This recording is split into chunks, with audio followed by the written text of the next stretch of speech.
going back on the related topic doon sa watch issue.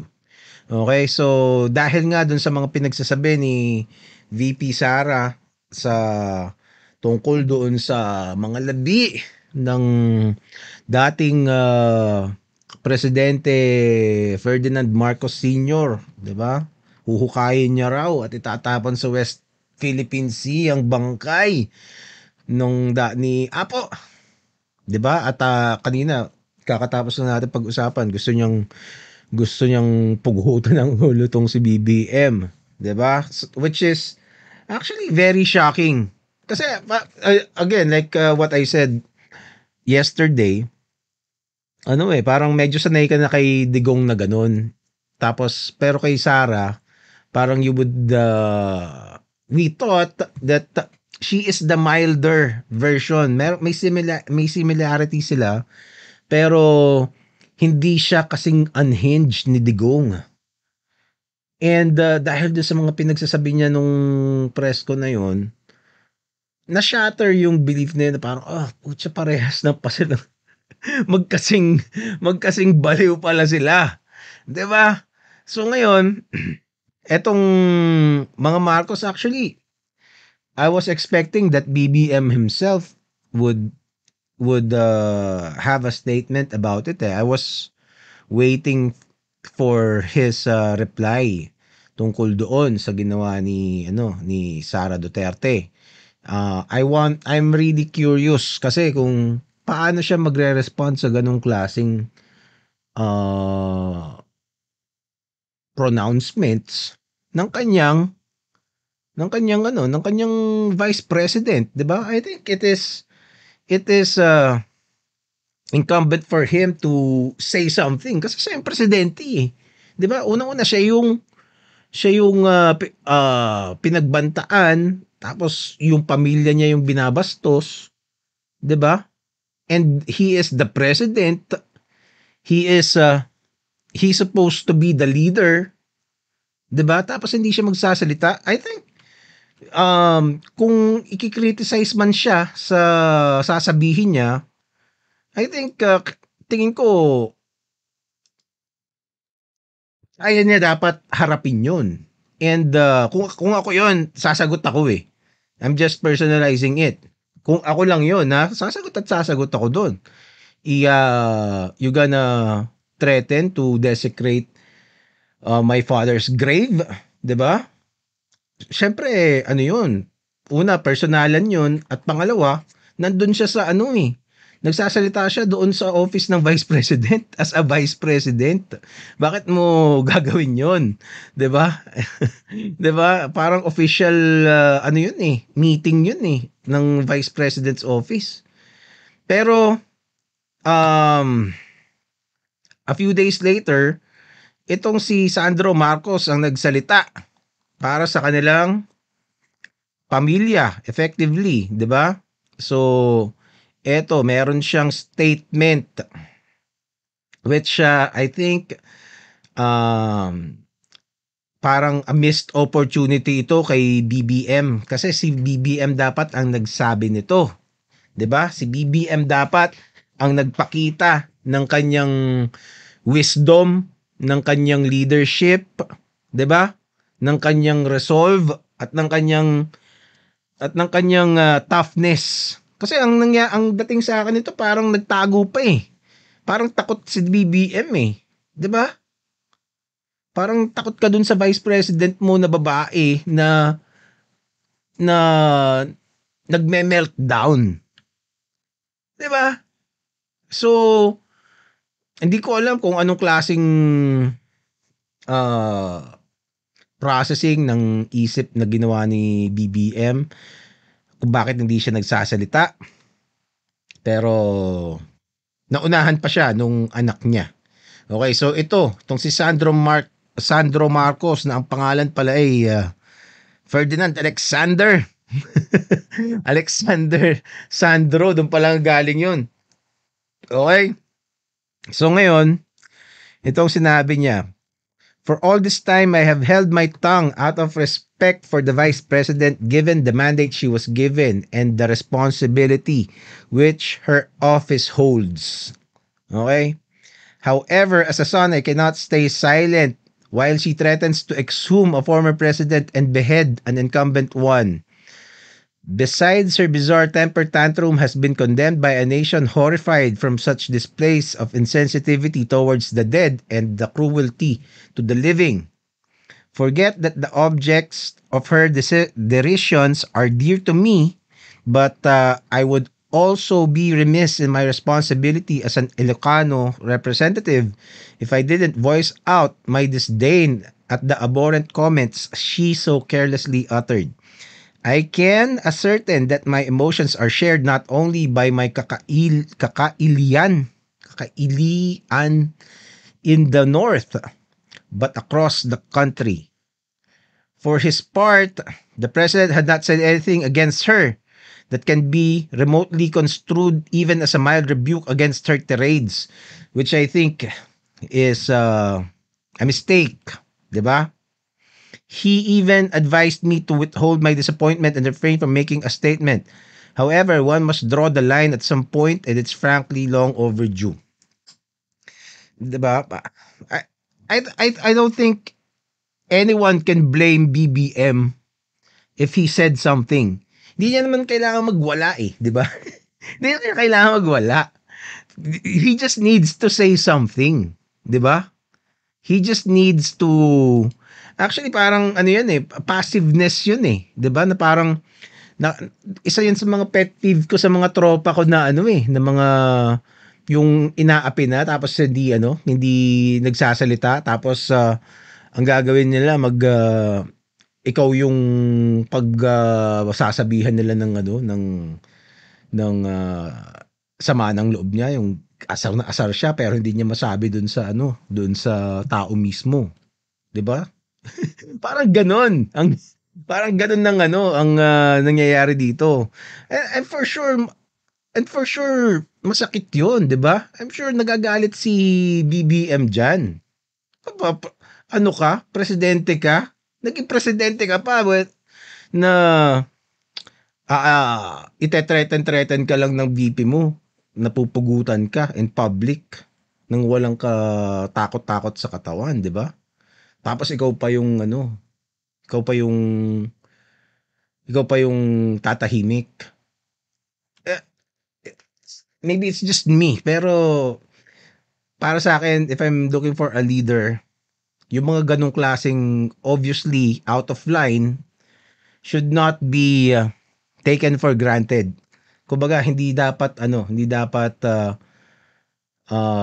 dapat those things cannot go um with impunity, 'di ba? Basic leadership skill lang 'yun. Para sa akin ha, di mo naman kailangan makapagyera eh. Pero kailangan maging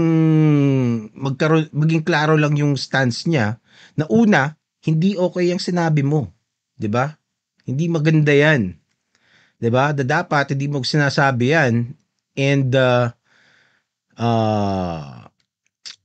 maging strong siya sa stance, 'di ba? Ito, ang sabi ni Dadada, yun ang ginawa ni Sarah doon sa headhunter. Sinabi niya, inis niya kay BBM. Oo, 'di ba? Eh, okay lang na mainis eh, pero pupugutan mo. Iba kasi yun. Iba yung pupugutan mo. Okay lang na kahit murahin niya si BBM, okay lang eh. Pwede niyang anuhin eh. Pwede niyang, unang-una parang, by not rebuking it, you allow it to be normalized. 'Di ba? Na parang, isipin mo, madaming nakapanood na bata nun sa internet. 'Di ba? Madaming nakapanood ng mga Pilipino nun. And they would think that acting like that would show that you are brave. That is the new definition of bravery. That is the new definition of leadership. Diba? So, this is a really huge missed opportunity for BBM. the his decision to not speak immediately and allowed his son to do the speaking, the talking for him while he is the president. Uh, ano yun? Turn off sa akin yun. Okay, teka. Going ballistic was perhaps the self-therapy she prescribed for herself.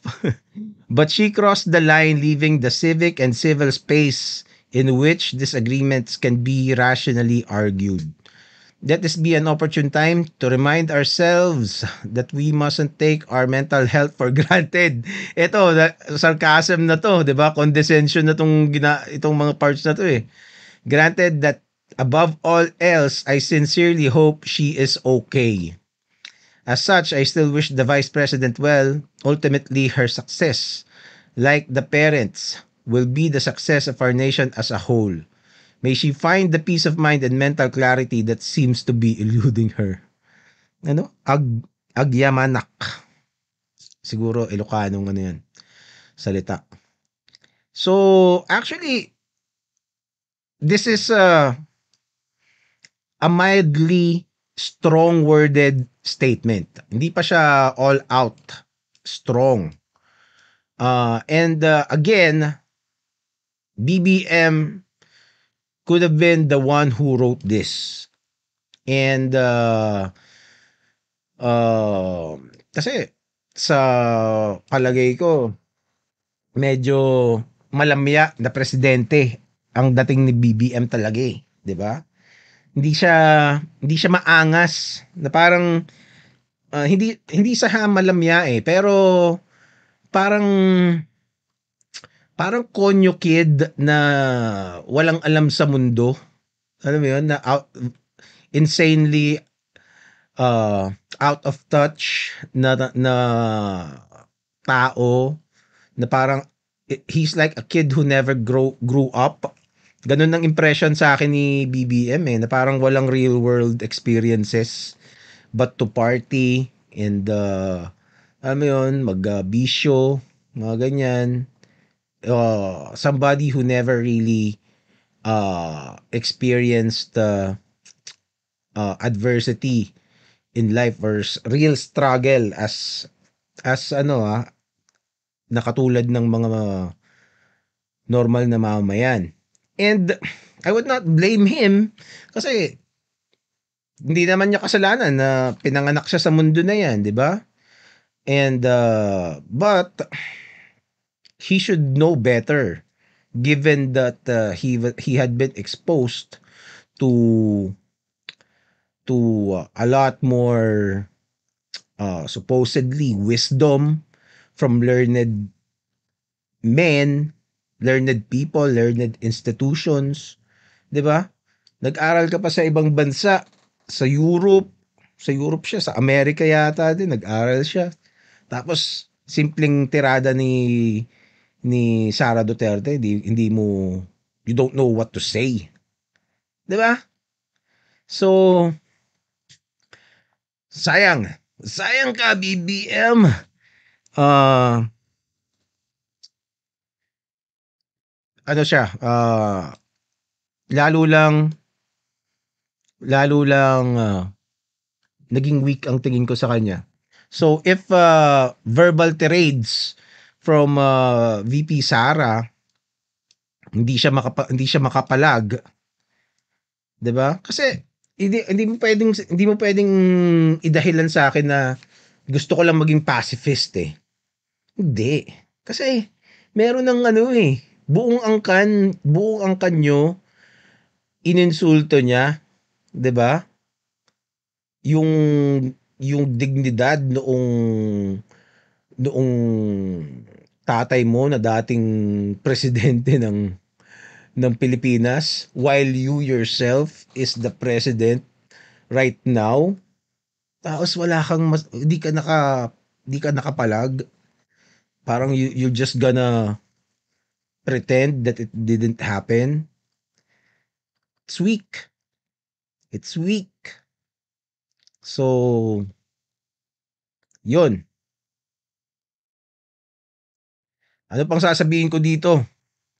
Let's see kung if later on baka salita rin 'tong si PBBM. Huwag kang magalit sa'kin PBBM please. Sinasabi ko lang and, nag, nagsasabi lang ako ng saloobin. Hindi ako maka-SARA, hindi rin ako maka-BBM.